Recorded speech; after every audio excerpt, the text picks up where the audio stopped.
Hello and welcome to the Tragedy to Triumph podcast with Dave Roever. I am your co-host, Kim Chapin. I'm Dave's daughter, and I'm here with my dad, my awesome rad dad, Dave. Rad dad. My rad dad. Is that radical or rabid? It depends on the day. I know this. It's not rapid. Oh, my goodness. Hey, we're really getting some good responses from folks out there. I'm just loving doing it. Great. For those of you that are listening, we're just into our first series and our first episodes. I don't know what episode this is by now. Number 3. Number 3? Yeah. And boy, it's just so much fun because people are, you know what I'm hearing? I had a friend call me and he said, watch your podcast. Well, that lit me up because he got the word is out. But he said, I appreciate the fact it's real. That there's nothing phony going on. Well, when you got a face like mine, you got to be real because anything phony is just going to make it worse, you know? Yeah.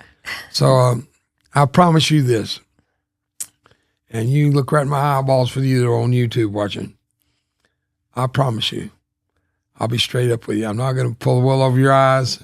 We're here to talk about tragedies turned into triumphs and laughing in the middle of tears sometimes that you don't know whether to laugh or cry, how to get to the brink of life and get back from it and not go over it. I remember the story, Kim, of the community that had children kept jumping off a cliff, killing themselves. And they said, what are they going to do? And someone said, well, let's put up a fence so they can't jump. Another one said, well, let's put an ambulance down at the bottom so if they survive the fall, we're right there immediately to help them. And that's kind of like point of view of a lot of people today. How do you stop a bad thing by putting up some kind of restraint that they still want to do it, but they just can't because you held them back? I say instead of getting an ambulance or building a fence, why don't we give people hope so they don't want to jump in the first place? Yeah. And that's what this podcast is all about, because we're a nation of broken people, a world of broken people. Jesus was sent to heal the brokenhearted. Well, we made a promise to each other when we started out to even talking about this, when this was still kind of a thought, doing a podcast was a thought or a dream, was that we would not script this. There was no script. Right. It was kind of, here's a couple of thoughts that we want to follow. Here are some of the ideas. But, you know, I want, if we're going to do it, let's let it be authentic. Let's let it be real. And well, you're in charge of that screen right there, and you'll put up on your computer pictures of things we talk about. Well, let's maybe go down this road that we'll get a picture. Right. Never get to them because we never went down that road. I do have a couple pictures today. I would love to be able to let's share make sure with we you. Do that. We do.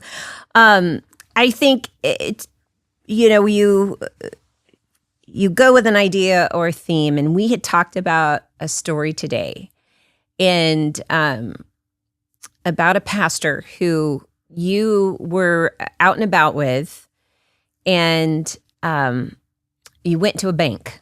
And I want you to tell that story because I really do feel like that is kind of a preface of what we're going to be talking about today. Yeah, it's a good story. I'm glad we're going down this road of the ideas we thought we might deal with. I'm glad we chose this one. You chose it.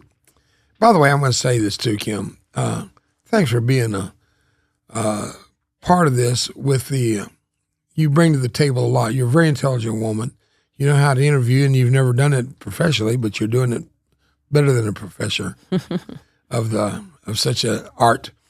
But his name was Danny, Pastor Danny, and we were up in Michigan, and I was with him for a series of meetings, and he, on a Monday, he'd sold a car, and he needed to go down and get some kind of transfer of funds or what he needed to do at the bank. So you want to go in with me? I said, sure, I'd rather go in than sit in the car waiting. So I'm standing there with him, and he's standing in line at the teller's window, and there were 2 or 3 lines of people at different teller windows, and they were all looking me over. Now, this is back years ago when I had no nose, no eyelids, no lips, and I was really a mutilated mess. They've done a lot of work since then, as you can see. But, and you were a lot more red at that point. Oh, my face too, was, because now I feel like the color is neutralized a lot. Yeah. But when I was a kid, I remember it being much more red and angry than it is now. Very much so. And it was so unsightly that, and I don't hold it against people staring at me, because anytime you have facial disfigurement, people are just taken by it, because face is the most protected part of your body. You want to protect it more than anything. It's the most exposed. And they were all staring at me, and I'm used to it, but he wasn't used to people staring at me. He turned around frustrated, and he looked at me and said, "If you only knew," he just yelled it, "if you only knew." So he went without me knowing what he was doing that day. Took me back to the hotel, and after we had dinner, I was preparing for the evening rally, and he went, and that quickly he had a T-shirt made with giant letters, front and back, "If you only knew." I need a T-shirt like that. I bet everybody listening to this podcast needs a T-shirt like that. If you only knew. Sometimes we react a certain way, right? I had a friend of mine always say, learn to respond, not react to situations. But sometimes that is not so easy. It's great advice, but in the moment, especially if there's a trigger, if there's something that's a little sore there, and I react to something versus respond the way I would like to. Yeah. And a lot of those are maybe because it is something I'm dealing with. Maybe it's a sensitive subject. But boy, if I had a T-shirt that said, if you only knew, is that a hall pass to be able to behave the way I want to? maybe not. I tell you what, if enough people say, if you let me know you'd like to have one, if I get 400 or 500 requests for that shirt, I'll print it up and then we'll send them to you. Yeah, I think after this podcast, it might make a lot of sense, because everybody has a story. Oh, yes. Everybody has a story. And you know what? To them, it's the most important story ever told. Right. Yeah. If you only knew. If you only knew my story. If you only knew what I've been through. If you only knew what happened to me. If you only knew what left that mark. Right. And that is that evidence of empathy, maybe that we talked about on the last podcast, of if you only knew. And maybe it's time that people do know. Maybe it is that opportunity to say, I know how you feel because I have a story like that. Yeah. Have a scar to prove it. I've walked through that before. Yeah. That's the thing about scars. Scar and tattoo, two different things. They both tell a story. One's intentional, one's unintentional. And the unintentional story is usually the most revealing, compelling, the one that caught you off guard, the one that nailed you, put you down. When I go out to eat, I always, if I see a server with a lot of tattoos, always say, "Oh, I wish I had time to hear the story behind your tattoo." You know what? They'll start telling me right then. That is honestly one of the best lead-in lines. For those of you out there who want to start conversations, just to kind of build new relationships or get the ball rolling with somebody you've never met before, and they have a tattoo. Honestly, Dad, I've seen you use that. I do it all the time, and instinctive. It opens doors of conversation to say, "Tell me about your tattoos." I know there's a story behind it, and they love to tell you. Let me tell you my story about a tattoo. I got a minute? Let's do it. Okay. I've never had a tattoo but one time, and I'll tell you how it happened. So when you get burned, you get 3 levels of grafting. You get hemograft, which is animal skin, and your body thinks, "Oh, I got skin," so it starts growing blood vessels to the surface. But then it says, "Oh, that's not my skin," and it builds up fluid and it floats away. You can wipe it off. It's weeks. Then they put on cadaver skin, human skin. It's called homograft. Hemograft animal, homograft cadaver skin. Okay. And like I've willed my body to Brook Army Medical Center, they get all my skin. They get the cornea of my eyes. They get all the parts that are usable. Sure. Then they go bury me above the woman that I love the most. And even in death, I can still be her covering. Yeah. Hemograft, homograft, and autograft, like an autograph. That's your signature. Autographed with a T is your own skin. I'm going to talk for just a second about the homograft. Some guy was a sailor and he died and he did what I'm doing. And because of him, I'm doing it. He gave his skin and he gave me his skin. And And I never will know his name or who he was, but he was a sailor because he had a tattoo of a big old ship.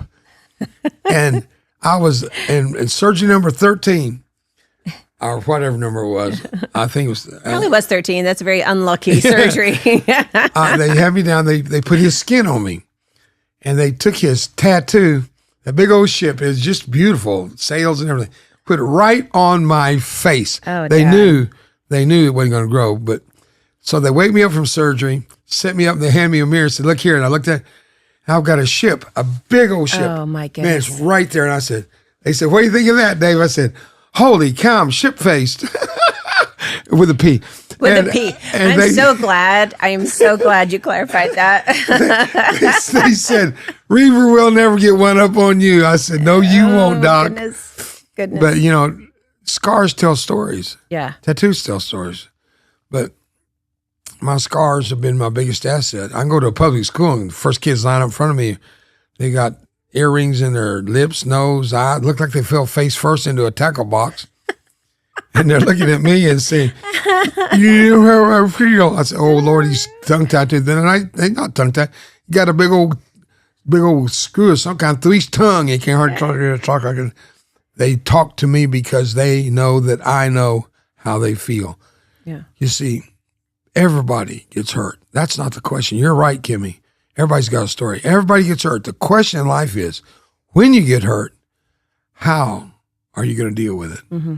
You're going to shake your fist in God's face or point to someone else. It's your fault. It's your fault. Why me, God? Why? Mm-hmm. Don't ask God why me. He might answer you. I don't know, George. There's just something about you I don't like, sucker.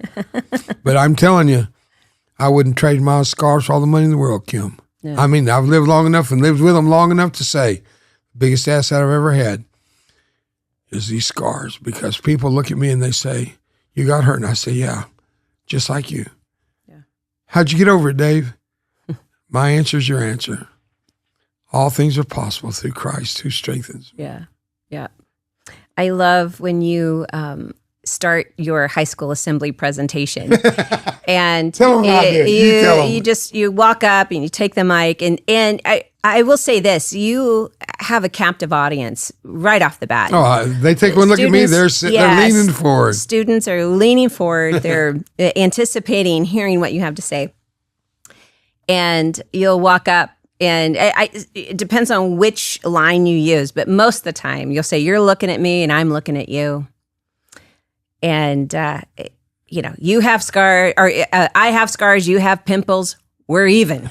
and they bust out laughing because I think it lightens the mood, but it also just says, like, I understand, like, for a teenager, pimples are a big deal. Oh, They're yeah. a huge they think deal. Pimples are a full-blown volcano. Oh my goodness, it's the end of the world, right? Yeah. But I've always loved how you relate to people and use that inroad to get the conversation going. And you learned a lot of this, like your mom and dad, my grandma and grandpa were both ministers. Yeah. Very comfortable, sharing from the pulpit or in Bible studies on Sundays and Wednesdays and who knows, wherever else they could, they did. But you also had mentors in your life that were incredibly strategic. I believe that God brought strategically into your life. And one of them was Laurel Akers. Yeah, Laurel Akers. He's going to be the Lord right now. He's, I believe that spirits have just been made perfect are not confined to any place in all of eternity. I think we're surrounded by a great cloud of witnesses. I believe the presence of people that we cannot see are witnessing us. Mm-hmm. They're seeing us. They're hearing us. So this is for Laurel.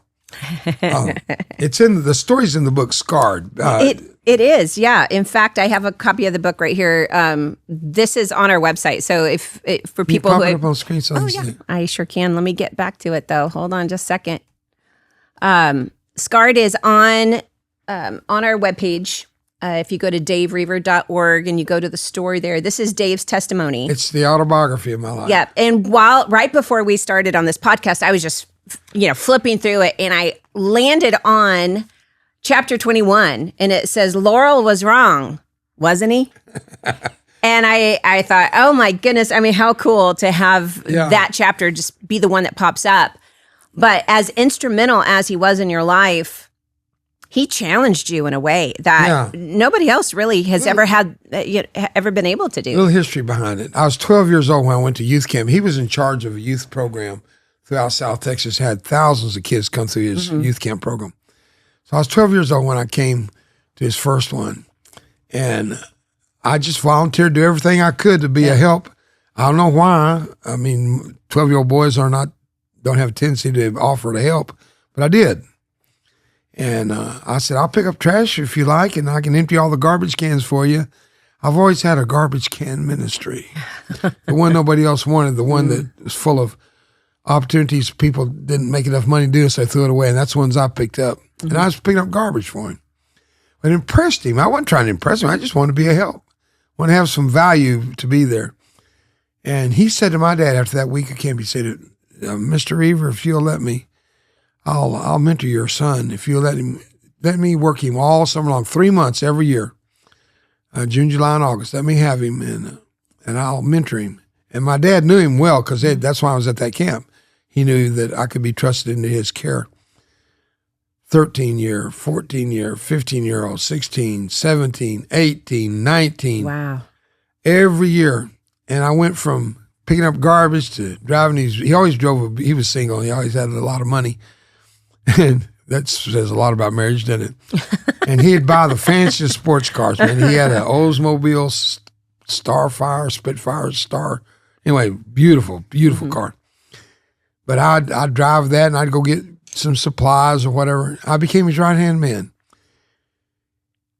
And Brenda and I both just loved him so much. You can see in that picture, that's post-Vietnam. That's when my mouth was all drawn over.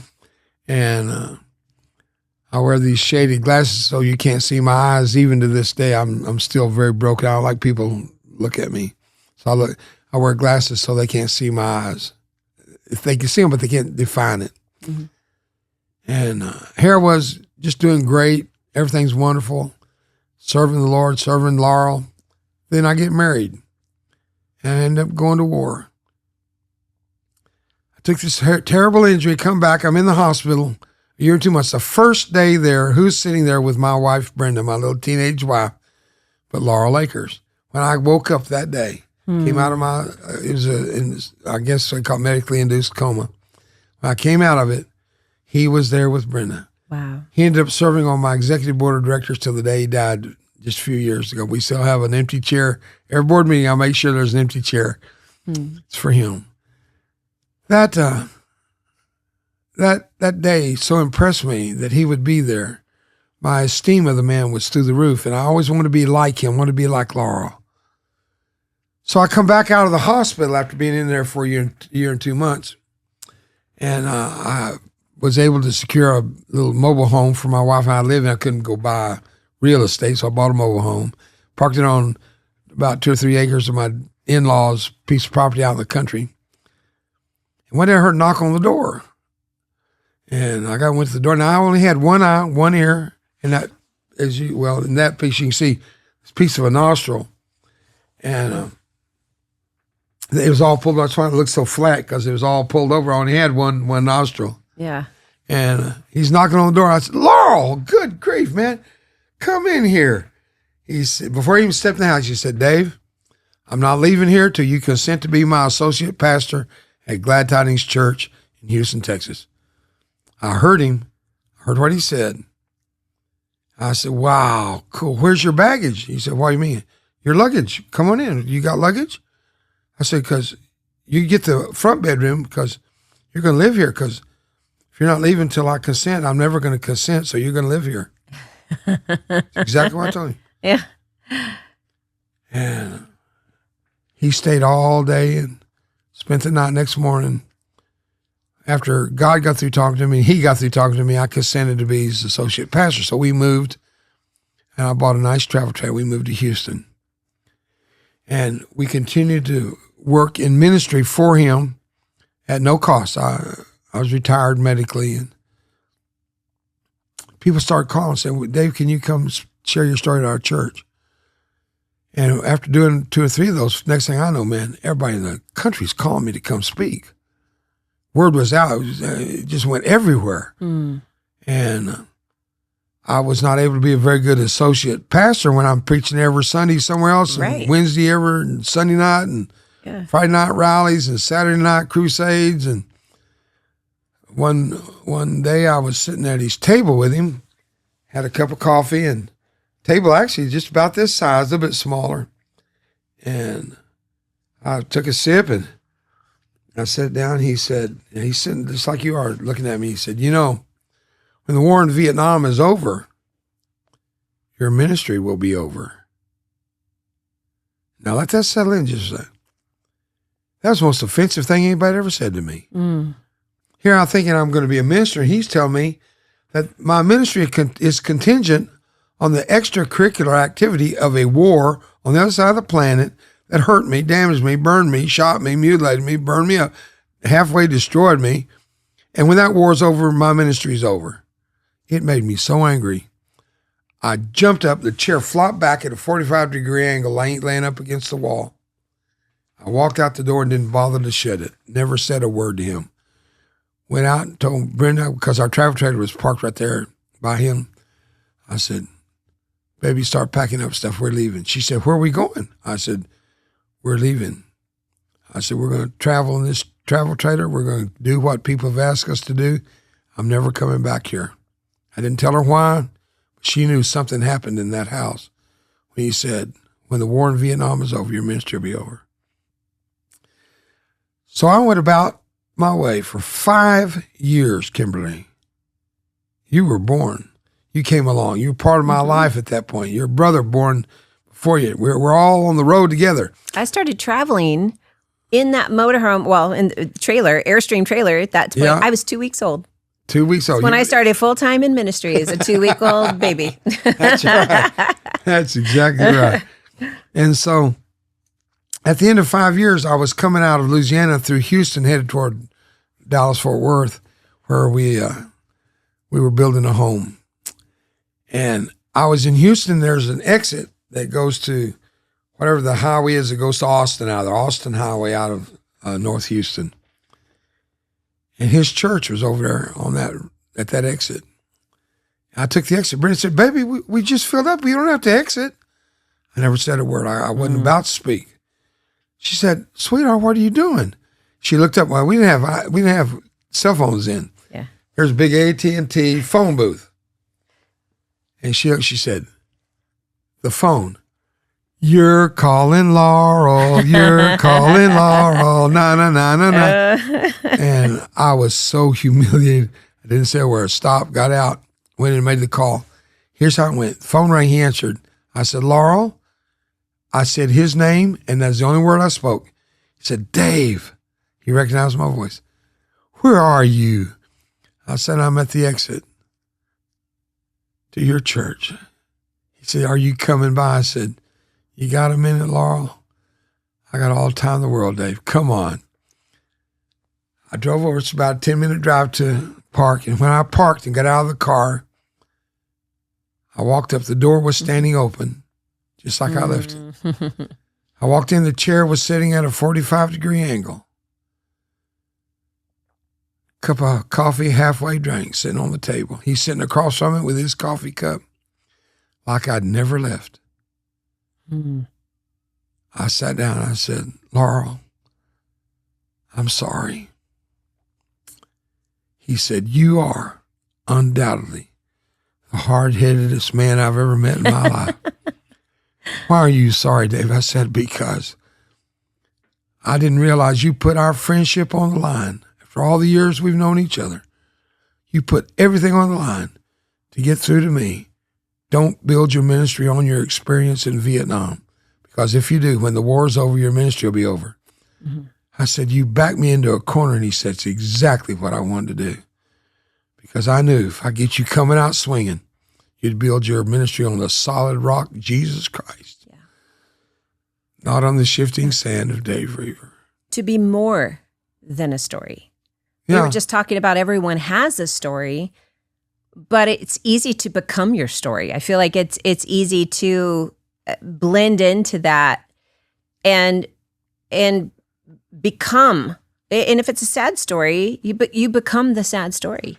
If it's a story of pain and abuse, you can live in that story forever. That's right. And never be more than that story. And I think that, what Laurel was saying was you've got to be more, Kim, than your past. You have to be more than the injury. That's the depth of a pastor with a PhD in ministry. Honestly, girl. But you've had to live my story. You're a part of my story. You're a huge part of my story. You're the story of that little girl sitting outside our bedroom door crying, Jesus, don't let Daddy hurt himself. Well, I'm here because my story was lived every day in front of you, and it became more than a story. Then it became a lifestyle. How do you deal with self-rejection? I dealt with self-rejection and suicidal tendencies 20 years after my injury, Kim. Right. At some point, I've got to tell the story of how God delivered me from that. I don't know how much time we have, but the story of how God delivered me. But I'm going to tell you, Kim, you said it. You can become your story, and then that's all you are, just a story. There's more to you than just your story. Yeah. It's what do you do with what you have? How do you, I don't like to talk about cards necessarily, it's associated with so much gambling, but you have to go with the cards you're dealt. Right. And what do you do with that? Go through your life hating, angry because you got hurt? Or do you take that pain and, as Paul wrote in the New Testament, comfort one another with comfort wherewith you were comforted? Yeah. God lets us go through things that we can say to somebody else going through the same thing, it's okay, you can make it because look what God did for me, and if he'll do it for me, he'll do it for you. Right. It is no secret what God can do. What he's done for others, he'll do for you. Well, I know that you talk about, two places to have scars, on the inside and on the outside.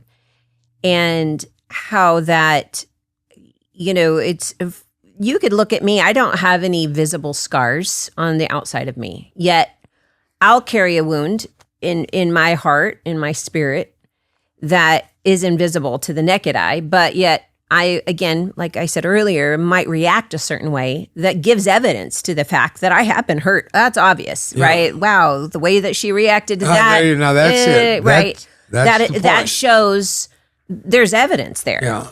And there is a friend of yours who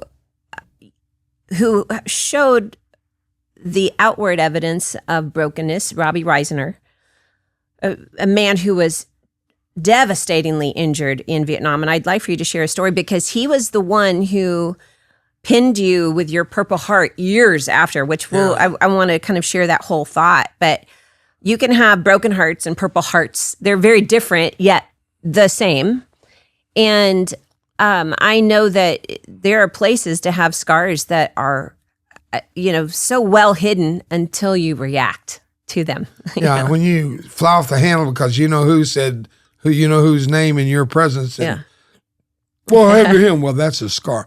Why did she blow up? Well, that's a scar. And it's very evident, very visible. After being in the hospital for 14 months, 13 surgeries, I was laid out for home care for a couple of years. I got out in 1970, and in 1973, it was about a year and a half afterwards. I got out in September of 70, and early in 73. I went to Miami Beach, Florida for a huge convention of some of the best ministers in the world. The world would call them,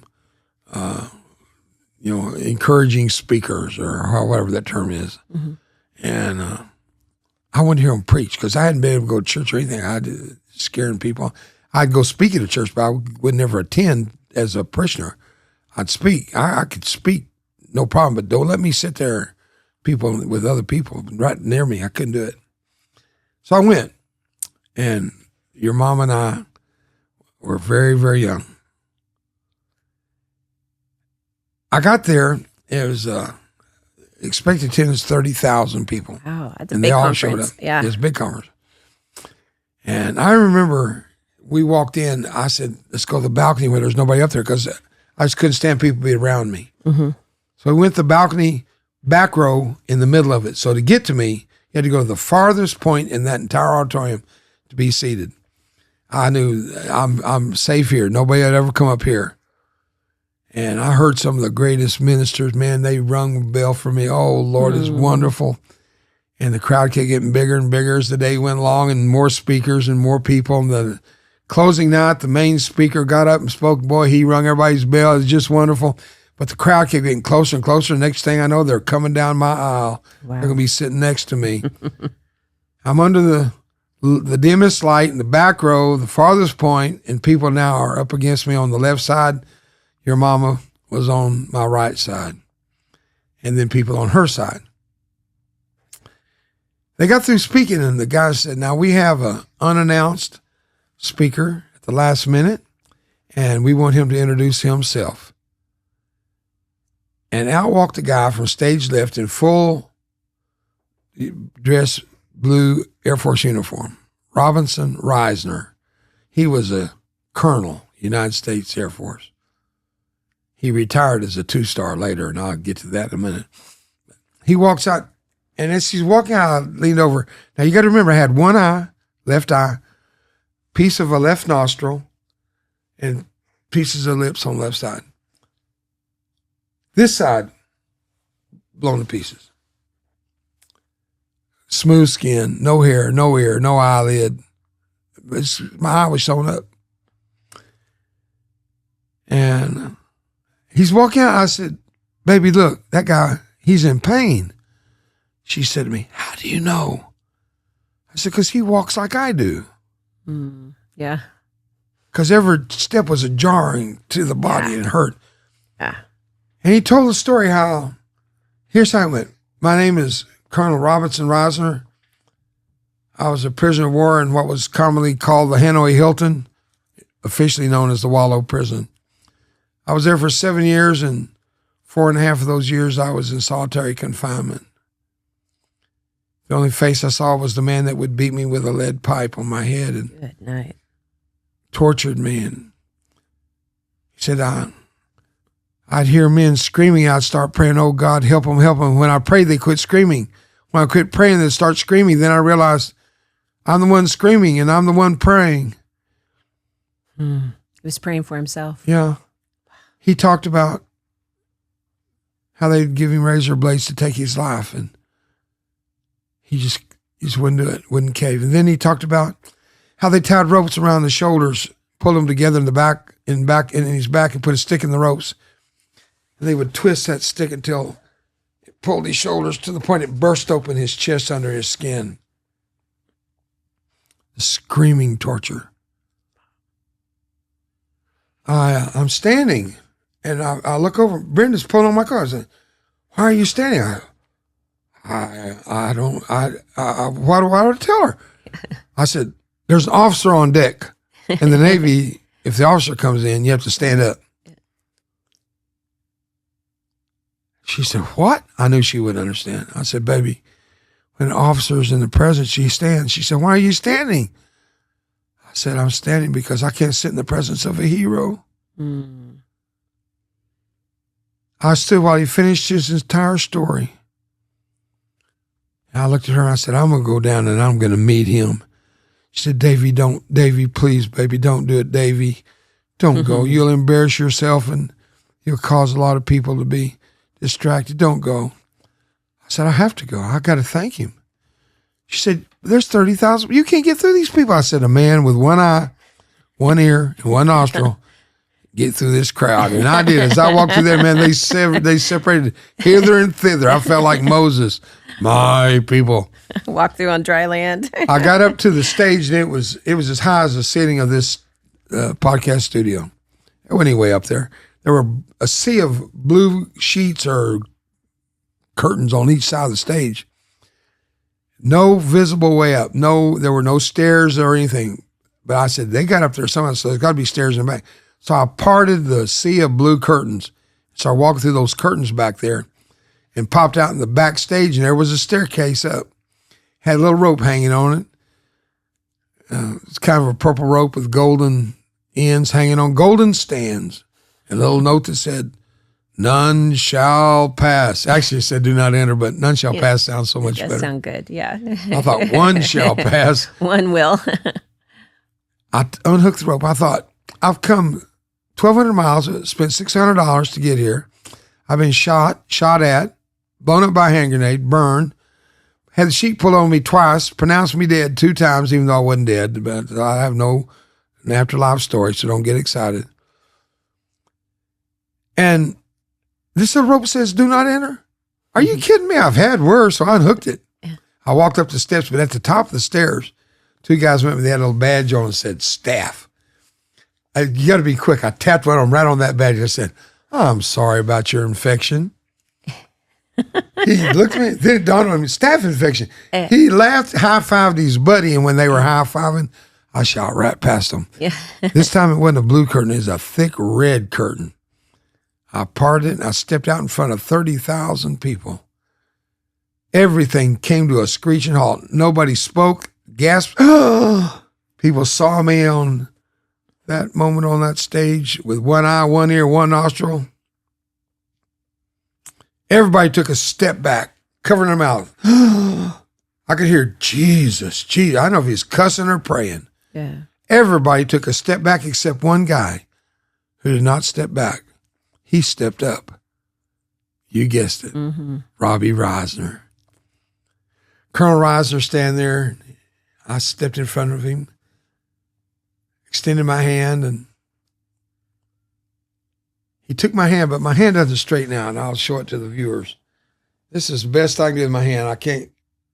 I barely make my finger touch my thumb, but that's it. I caught my microphone stand and my preaching finger. It's the one that works. He took my hand. It surprised me because the fingers are curled up in a handshake. And he let go, and I thought, oh, no, I embarrassed him. And he thought, oh, no, I embarrassed him. I pulled my hand back as he reached for it, and then he thought, oh, no, I've doubly embarrassed him. He pulled his hand back as I reached for his hand. We're seesawing back and forth. And he finally, with both hands, grabbed my hand and took it with one hand, pointed at my face with his other, and he said, Vietnam? I said, yes, sir, Colonel. And the look on his face was such compassion. Now, here's a man, as a prisoner of war, all he had been through, looked at a man who had no face, no features left of any identification, holding a hand blown apart by a hand grenade, and he said, young man, I'm sorry. That humiliated me, embarrassed me. I jerked my hand back. I said, Colonel, I didn't come here to get your pity. There's your reaction. Yeah. Right. Yeah. You can poke a bear, but if you stick him with a cattle prod, you're going to have a problem. Yeah. He poked me with a cattle prod. I said, I didn't come here to get your pity. Sir, I came here, and I saluted him. I said, I came here to thank you, sir, what you did for my freedom. He reached up and took my hand again, pulled on my fingers. I think he had a bit of a Messiah complex. Listen to what he said. Young man, oh God, listen. Young man, when you suffered for America, don't you love her so much more? Wow. I said, yes, Colonel. I do love her so much more. You know why Crapperneck, or whatever his name is, could kneel? You know why he could kneel instead of standing for a flag? Because it never cost him a drop of blood. Yeah.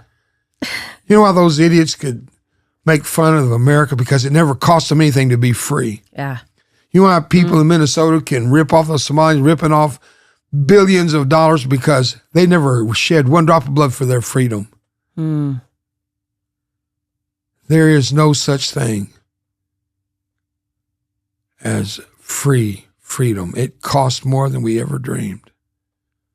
And I do love her so much more because it still hurts. It hurts like hell. And there's no way to make it stop hurting. 63 surgeries, and tomorrow I'm supposed to have number 64. We'll see if it goes through or not. I got to do a couple of tests before they put me on the table. It hurts, but it's worth it. Paul said about his walk with Christ, the sufferings of this life are not worthy to be compared to the glory of eternity. Yeah. Yeah. Remember the old song?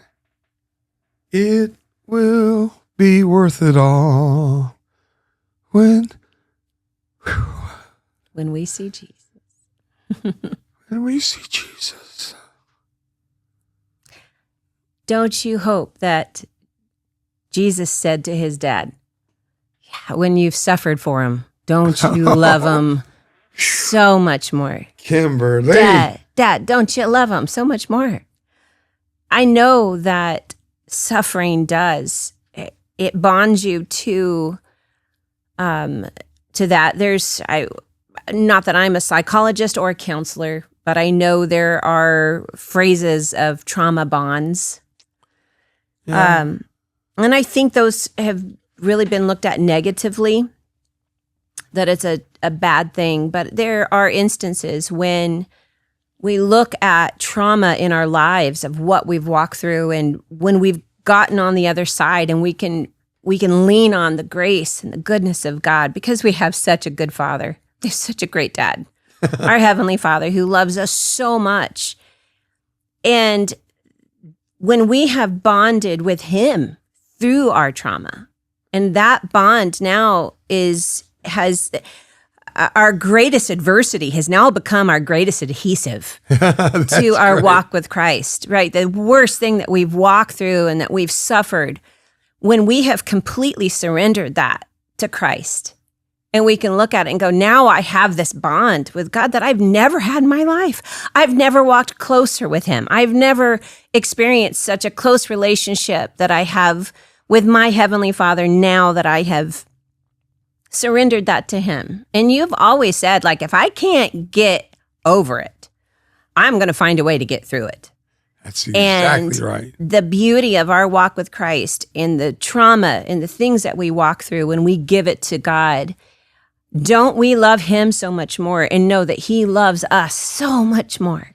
You know, the Bible says if we suffer with him, we shall also reign with him.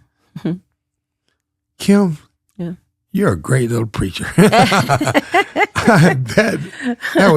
was a great takeaway from all of this. Man. Well, I really feel like there's people out there today who have a story and don't know what to do with it. Yeah. They don't know what to do with it. They don't know how to get through that part where they're more than a story. You know, right? People look at me and they think, oh man, he's talked to the president, or he spoke with Billy Graham on giant stadiums for 9 years off and on. You know, I didn't start there. Yeah. You know where I started? Mm-hmm. In a little rest home, talking to people, dawdling off sleep and drooling and mouth open, mouth breathing, and not even knowing I'm there. I'm up there trying to preach at 16 years old, long before Vietnam. Right. That's where I started. Mm-hmm. And they say, if you're not with the one you love the one you're with. Well, if I couldn't be with the audiences I dreamed I might be with one day, I took the audience I could. And I was building a future. And then all hell broke out. And firefight after firefight after firefight, body count, dead bodies, picking up pieces of bodies, boots with feet still in them, putting them in bags and looking for dog tags to send back with those boots with feet in them. It mars and scars and rats your brain out, and you can't close your eyes to make it go away. That's when it comes on strongest. Back of my eyelids became the big screen of my vision, and all I could see was the death, the dying, the mutilation, the smell of the decomposed bodies. It was more than I could deal with. But I'm not here because I'm strong. Yeah. I'm here because he's strong. Yeah. And he's taken all those negatives and turned them into positives. The negatives are relationships with humanity. The positive is the vertical. Yeah. You put those together and you come up with a positive. Come up with a cross. And yeah, that's right. And so you brought up a valid point. You know, you have a story. What are you going to do with it? Take that story, tell somebody what you've been through and how God got you out. And that's the secret of survival. That's the secret of having a good life out of a bad life. That's the secret of turning tragedy into triumph. And the book, Scarred, is loaded. That book is an autobiography. It starts out very beginning. Right. And I guarantee you, people read that book. It's a bit of a large book, a lot of pages in it. A lot of pictures, too. If you like me, if you color in the pictures, it's a lot more fun. But that book is a life changer. And it's got a picture of trying to put hair and a hairpiece together and no ear. And they took the worst angle of me. But look at the mirror. Mm-hmm. The mirror. What was my right side is now my left side. What was my left side is now my right side in the mirror. So you can take the scarred side and talk about it, or the other side and talk about it. People prefer the scarred side because we all have scars. Yeah. Let's use them for good. Amen. Amen. How do they get hold of us, Kimmy? Tell them. So you can go to daveroever.org, DAVEROEVER, the O is silent. .org. You can pick up your copy of Scarred if you want to there. If you enjoyed this podcast, we would love for you to subscribe. Please do. Like it, share it. We're just getting started. We are just getting started. But we're glad you joined us today, and we want you to come back and see us for episode 4. We will be back. But we're just praying that God will bless you this week. You are more than a story. And we look forward to seeing you next time.